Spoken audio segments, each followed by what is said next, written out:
Hello दोस्तों, स्वागत है आपका हमारे यूट्यूब चैनल पुस्तक ऑनलाइन में। दोस्तों, इस वीडियो में हम विज्ञान टॉपिक से संबंधित 30 अति महत्वपूर्ण प्रश्नों को पढ़ेंगे जो आने वाले एग्जाम की दृष्टि से काफ़ी महत्वपूर्ण हैं। दोस्तों, हर सरकारी एग्जाम में विज्ञान टॉपिक से 2 या 3 क्वेश्चन अवश्य ही पूछे जाते हैं।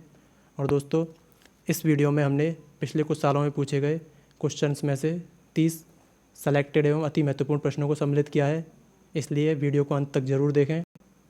अगर दोस्तों आप हमारे यूट्यूब चैनल पर नए हैं तो इसे सब्सक्राइब कर लें तथा इसके साइड में जो बेल आइकन का बटन है उसे भी ऑन कर दें, जिससे आप हमारे लेटेस्ट वीडियो समय पर प्राप्त कर सकें। तो दोस्तों, शुरू करते हैं आज का वीडियो। क्वेश्चन नंबर 1, लेंस क्षमता किस में मापी जाती है? तो इसका सही आंसर ऑप्शन सी डायप्टर हो जाएगा। दोस्तों, लेंस क्षमता जो होती है उसे पी द्वारा डिनोट किया जाता है, और किसी लेंस की यदि फोकस दूरी एफ है तो उसके 1/f वैल्यू को उसकी लेंस क्षमता कहा जाता है, और लेंस क्षमता को डायप्टर में मापा जाता है। और दोस्तों, ध्वनि जो होती है उसकी मात्रक डेसिबल होती है। ज्योति तीव्रता की जो मात्रक होती है वो कैंडेला होती है, और ज्योति फ्लक्स की जो मात्रक होती है वो ल्यूमेन होती है। नेक्स्ट है क्वेश्चन नंबर 2, कौन सा उपकरण यांत्रिक ऊर्जा को विद्युत ऊर्जा में बदलता है? तो इसका सही आंसर ऑप्शन डी डायनामो हो जाएगा। दोस्तों, डायनामो जो होता है वो यांत्रिक ऊर्जा को यानी कि मैकेनिकल एनर्जी को विद्युत ऊर्जा में कन्वर्ट करता है, और ट्यूबलाइट जो होती है वो विद्युत ऊर्जा को प्रकाश ऊर्जा और ऊष्मीय ऊर्जा में कन्वर्ट करती है। विद्युत मोटर इलेक्ट्रिक एनर्जी को यानी कि विद्युत ऊर्जा को यांत्रिक ऊर्जा में कन्वर्ट करता है, और इंजन जो होता है दोस्तों वो ऊष्मीय ऊर्जा को यांत्रिक ऊर्जा में कन्वर्ट करता है।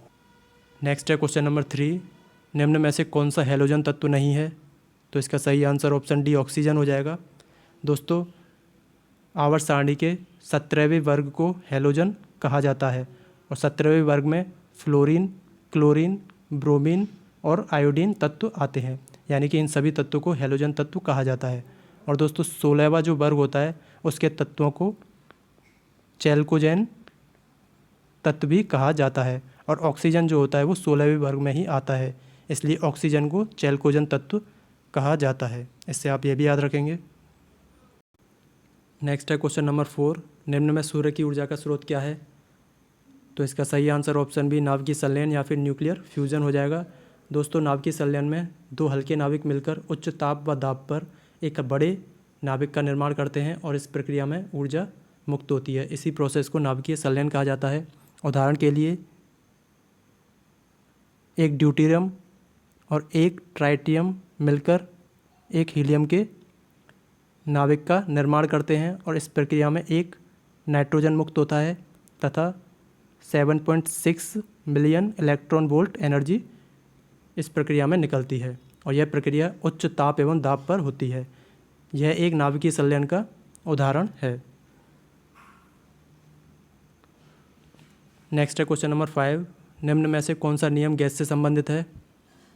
तो इसका सही आंसर ऑप्शन ए चार्ल्स का नियम हो जाएगा। दोस्तों, चार्ल्स का नियम जो होता है वो गैसों से संबंधित होता है। इसमें एक नियत दाब पर गैस का जो वॉल्यूम होता है वो टेम्परेचर के डायरेक्टली प्रोपोर्शनल टू होता है, यानी कि आयतन जो होता है वो परम ताप के समानुपाती होता है। इससे आप ये भी याद रखेंगे। नेक्स्ट है क्वेश्चन नंबर 6, निम्न में से जल गैस है? तो इसका सही आंसर ऑप्शन ए CO+H2 हो जाएगा। यानी कि दोस्तों, CO+H2 को जल गैस भी कहा जाता है। CO+N2 को प्रोड्यूसर गैस भी कहा जाता है, और ठोस CO2 को ड्राई आइस यानी कि शुष्क बर्फ भी कहा जाता है, और NH2CO यूरिया होता है। नेक्स्ट है क्वेश्चन नंबर 7, उगते हुए और छिपते हुए सूर्य का रंग लाल प्रकाश की किस घटना के कारण होता है? तो इसका सही आंसर ऑप्शन ए प्रकीर्णन यानी कि स्कैटरिंग हो जाएगा। दोस्तों, स्कैटरिंग के कारण ही उगते हुए और छिपते हुए सूर्य का रंग लाल होता है, तथा आसमान का रंग जो नीला दिखाई देता है वो भी प्रकीर्णन या फिर स्कैटरिंग के कारण ही दिखाई देता है। नेक्स्ट है क्वेश्चन नंबर 8, मनुष्य के एक कान में कितनी हड्डियाँ होती हैं? तो इसका सही आंसर ऑप्शन बी यानी कि 3 हो जाएगा। दोस्तों, मनुष्य के दोनों कानों में मिलाकर कुल 6 हड्डियाँ होती हैं, यानी कि एक कान में 3 हड्डियाँ होती हैं। और दोस्तों, इनके नाम होते हैं मेलियस, इनकस और स्टेपीज।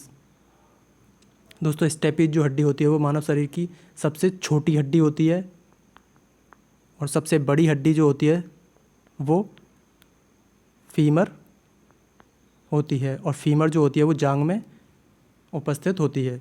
इससे आप ये भी याद रखेंगे।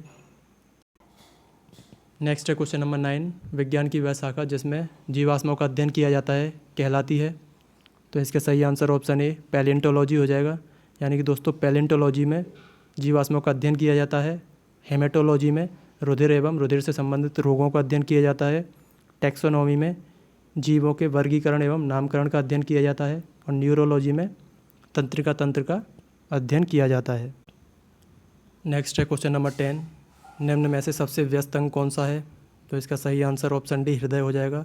यानी कि दोस्तों मानव शरीर में सबसे व्यस्त अंग जो होता है वो हार्ट यानी हृदय होता है। नेक्स्ट है क्वेश्चन नंबर 11, डायनामाइट यानी कि बारूद का आविष्कार किसने किया था। तो इसका सही answer option B Alfred Nobel हो जाएगा। दोस्तों डायनामाइट का आविष्कार अल्फ्रेड नोबल ने किया था। रॉबर्ट ओपेनहाइमर ने परमाणु बम का आविष्कार किया था। एडवर्ड टेलर ने हाइड्रोजन बम का आविष्कार किया था। और जेम्स पकल ने मशीन गन का आविष्कार किया था। नेक्स्ट है क्वेश्चन नंबर 12, प्रकाश संश्लेषण की अभिक्रिया में प्रकाश ऊर्जा किस में बदलती है। तो इसका सही आंसर ऑप्शन सी रासायनिक ऊर्जा हो जाएगा। यानी कि दोस्तों प्रकाश संश्लेषण की अभिक्रिया में प्रकाश ऊर्जा रासायनिक ऊर्जा में कन्वर्ट होती है। इसकी chemical reaction 6CO2 plus 12H2O और यह प्रकाश की उपस्थिति में होती है। इसमें C6H12O6 यानी कार्बोहाइड्रेट बनता है, प्लस 6 जल के अणु बनते हैं, प्लस 6 ही ऑक्सीजन के अणु बनते हैं। इस अभिक्रिया में पादप जो होते हैं वो वायुमंडल से कार्बन डाइऑक्साइड गैस ग्रहण करते हैं और ऑक्सीजन को वायुमंडल में मुक्त करते हैं, जैसे जीवधारी ग्रहण करते हैं। अर्थात प्रकाश संश्लेषण की अभिक्रिया में ऑक्सीजन गैस मुक्त होती है, ये भी आप याद रखेंगे। नेक्स्ट है क्वेश्चन नंबर 13, निम्न में से रासायनिक यौगिक है। तो इसका सही आंसर ऑप्शन सी अमोनिया हो जाएगा। दोस्तों अमोनिया का जो केमिकल फार्मूला होता है वो NH3 होता है। इसमें नाइट्रोजन और हाइड्रोजन के बीच में जो रेशियो होता है एक फिक्स रेशियो होता है 1:3। और दोस्तों यौगिक एक शुद्ध पदार्थ होता है जो 2 या 2 से अधिक तत्वों से मिलकर बना होता है और वो दोनों तत्व निश्चित अनुपात में होते हैं। इसी प्रकार जल का जो केमिकल फार्मूला होता है वो H2O होता है। इसमें भी हाइड्रोजन और ऑक्सीजन 2:1 के अनुपात में उपस्थित होती हैं। अर्थात जल भी एक यौगिक का उदाहरण होता है, जबकि वायु एक मिश्रण है और मिश्रण 2 या 2 से अधिक यौगिकों के किसी भी अनुपात में मिलने से बनता है। इसके अलावा दोस्तों ऑक्सीजन एक तत्व का उदाहरण है और पारा जो है वो एक धातु है। नेक्स्ट है क्वेश्चन नंबर 14, सोडियम धातु को किस में रखा जाता है। तो इसका सही आंसर ऑप्शन ए केरोसिन हो जाएगा। दोस्तों सोडियम धातु जो होती है वो काफ़ी क्रियाशील होती है और यह वायुमंडल में उपस्थित आर्द्रता, ऑक्सीजन और कार्बन डाइऑक्साइड से क्रिया करके विस्फोटक पदार्थ बना लेती है। सोडियम धातु केरोसिन से कोई क्रिया नहीं करती है, इसलिए विस्फोटक पदार्थ से बचाने के लिए ही सोडियम धातु को केरोसिन में रखा जाता है। नेक्स्ट है क्वेश्चन नंबर 15, वायुमंडल में उपस्थित ओजोन परत किन किरणों को पृथ्वी पर आने से रोकती है। तो इसका सही आंसर ऑप्शन सी पराबैंगनी किरणें हो जाएगा। यानी कि दोस्तों वायुमंडल में जो ओजोन परत है वो पराबैंगनी किरणों को पृथ्वी पर आने से रोकती है और पराबैंगनी किरणें जो होती हैं वो जीवों के लिए काफ़ी हानिकारक होती हैं। नेक्स्ट है क्वेश्चन नंबर 16, सिनकोना वृक्ष का कौन सा भाग औषधि निर्माण में सहायक होता है। तो इसका सही आंसर ऑप्शन सी छाल हो जाएगा। यानी कि दोस्तों सिनकोना वृक्ष की जो छाल होती है उसकी सहायता से कोनेन नामक एक दवाई बनाई जाती है और कोनेन नामक जो दवाई होती है वो मलेरिया में औषधि के रूप में दी जाती है। तो इसका मतलब सिनकोना वृक्ष की छाल औषधि की तरह काम करती है। नेक्स्ट है क्वेश्चन नंबर 17, कंजंक्टिवाइटिस रोग में प्रभावित अंग कौन सा है। तो इसका सही आंसर ऑप्शन बी यानी कि आँख हो जाएगा। दोस्तों कंजंक्टिवाइटिस रोग जो होता है वो एक वायरस जनित रोग होता है जो आँख को प्रभावित करता है। और दोस्तों मेनिंजाइटिस रोग में मस्तिष्क प्रभावित होता है, न्यूमोनिया में फेफड़े प्रभावित होते हैं और इन्फ्लुएंजा में श्वास नली प्रभावित होती है। नेक्स्ट है क्वेश्चन नंबर 18, धमनियों में यानी कि आर्टरीज में प्रवाहित होता है। तो इसका सही आंसर ऑप्शन बी शुद्ध रक्त हो जाएगा। दोस्तों ऑक्सीजन युक्त रुधिर को शुद्ध रक्त कहा जाता है। और दोस्तों धमनियों का जो प्रमुख कार्य होता है वो ऑक्सीजन युक्त रुधिर को हृदय से लेकर शरीर के विभिन्न भागों तक पहुंचाने का होता है। वैसे तो सभी धमनियों में शुद्ध रक्त ही प्रवाहित होता है, परंतु अपवाद स्वरूप फुफ्फुसीय धमनी, जिसे पल्मोनरी आर्टरी भी कहा जाता है, उसमें अशुद्ध रक्त प्रवाहित होता है। इससे आप ये भी याद रखेंगे। नेक्स्ट है क्वेश्चन नंबर 19, टमाटर का लाल रंग किस कारण होता है? तो इसका सही आंसर ऑप्शन बी लाइकोपीन वर्णक के कारण हो जाएगा। यानी कि दोस्तों टमाटर में लाइकोपीन वर्णक उपस्थित होता है, जिसके कारण उसका रंग लाल होता है, और कैरोटीन के कारण दूध का हल्का पीला रंग होता है। इससे आप ये भी याद रखेंगे। नेक्स्ट है क्वेश्चन नंबर 20, विद्युत बल्ब का फिलामेंट किसका बना होता है? तो इसका सही आंसर ऑप्शन डी यानी टंगस्टन हो जाएगा। दोस्तों विद्युत बल्ब का जो फिलामेंट बना होता है वो टंगस्टन का बना होता है, और टंगस्टन का जो प्रतीक होता है वो डब्लू होता है। टंगस्टन का गलनांक बहुत ही उच्च होता है, इसका गलनांक 3500 डिग्री सेंटीग्रेड होता है। और दोस्तों विद्युत बल्ब में भरी जाने वाली जो गैस होती है वो ऑर्गन होती है। इससे आप ये भी याद रखेंगे। नेक्स्ट है क्वेश्चन नंबर 21, ठोस कोण का मात्रक क्या है? तो इसका सही आंसर ऑप्शन बी स्टेरेडियन हो जाएगा। यानी कि दोस्तों सॉलिड एंगल को स्टेरेडियन में मापा जाता है, फैदम में समुद्र की गहराई को मापा जाता है, और एम्पियर विद्युत धारा का मात्रक होता है। इससे आप ये भी याद रखेंगे। नेक्स्ट है क्वेश्चन नंबर 22, निम्न में से नीले लिटमस को लाल कौन कर देता है? तो इसका सही आंसर ऑप्शन बी यानी कि अम्ल हो जाएगा। दोस्तों नीले लिटमस को लाल अम्ल कर देता है, और लाल लिटमस पत्र को नीला क्षार कर देता है। इससे अम्ल और क्षार की पहचान की जाती है। और जो लिटमस पत्र होता है उसे रोसेला नामक लाइकेन वनस्पति से प्राप्त किया जाता है। नेक्स्ट है क्वेश्चन नंबर 23, रक्त समूह का आविष्कार किसने किया था? तो इसका सही आंसर ऑप्शन डी लैंडस्टीनर हो जाएगा। दोस्तों लैंडस्टीनर ने ही ब्लड ग्रुप का आविष्कार किया था। ए, बी, ए बी और ओ, ये 4 ब्लड ग्रुप होते हैं।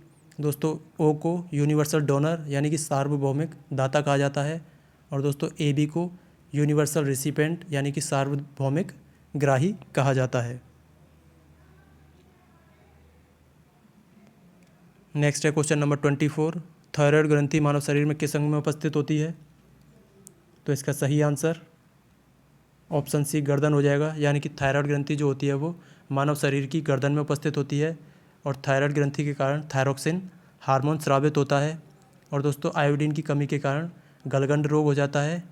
इसमें थायराइड ग्रंथि सूजकर काफ़ी मोटी हो जाती है। और दोस्तों प्लीहा जो होता है उसे blood bank of the body कहा जाता है। इससे आप ये भी याद रखेंगे। नेक्स्ट है क्वेश्चन नंबर 25, पौधों में जाइलम ऊतक की उपस्थिति से निम्न में से क्या होता है? तो इसका सही आंसर ऑप्शन ए जल का संवहन हो जाएगा। यानी कि दोस्तों जाइलम ऊतक जो होता है वो भूमि से जल एवं खनिज लवण को लेकर पादप के विभिन्न भागों तक पहुंचाने का कार्य करता है। यानी कि पत्तियों तक जल एवं खनिज लवण को भी जाइलम ऊतक ही पहुंचाता है। फिर पत्तियों में क्लोरोफिल वर्णक की उपस्थिति के कारण भोजन बनता है, और इस बने हुए भोजन को फ्लोएम ऊतक के द्वारा पादप के विभिन्न भागों तक पहुंचाया जाता है। यानी कि दोस्तों जाइलम जो होता है वो जल एवं खनिज लवण को पादप के विभिन्न भागों तक पहुंचाता है, और फ्लोएम ऊतक जो होता है वो भोजन को यानी कार्बोहाइड्रेट्स को पादप के विभिन्न भागों तक पहुंचाने का कार्य करता है। नेक्स्ट है question number 26, plaster of Paris POP का रासायनिक नाम क्या है? तो इसका सही answer option B calcium sulphate hydrate हो जाएगा। यानी कि दोस्तों इसका जो केमिकल फार्मूला होता है वो CaSO4H2 होता है। यानी कि कैल्शियम सल्फेट के हेमी हाइड्रेट को ही प्लास्टर ऑफ पेरिस कहा जाता है। नेक्स्ट है क्वेश्चन नंबर 27, पिच ब्लेंड किससे संबंधित है? तो इसका सही आंसर ऑप्शन बी यूरेनियम हो जाएगा।